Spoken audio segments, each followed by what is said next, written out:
കൃഷ്ണപുരം ഗ്രാമപഞ്ചായത്തിൽ കട്ടിലുകൾ വിതരണം ചെയ്തു. വയോധികർക്കും കിടപ്പ് രോഗികൾക്കുമാണ് കട്ടിൽ വിതരണം ചെയ്തത്. 235 കട്ടിലുകളാണ് വിതരണം ചെയ്തത്.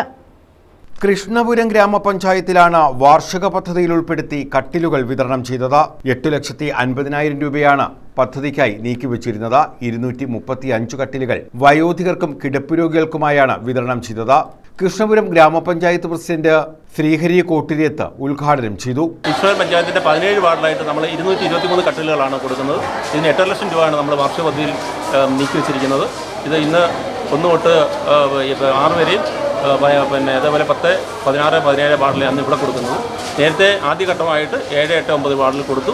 പിന്നെ ഹൈവേക്ക് പടിഞ്ഞാറ് വശമുള്ള വാർഡുകൾ, അതായത് 11, 12, 13, 14, 15 5 വാർഡിൽ തന്നൂർ സെൻട്രൽ സ്കൂളിൽ വെച്ച് കൊടുക്കുന്നത്. വൈസ് പ്രസിഡന്റ് ശ്രീലത ശശി, വികസന standing committee chairperson Razeena Badar, Radhamani Rajan, S Naseem, Parayil Radhakrishnan, Beena Prasad, Sreelatha Jyothikumar, Sarath Kumar പാട്ടത്തിൽ, രമ്യ എന്നിവർ പങ്കെടുത്തു. News bureau, Kayamkulam.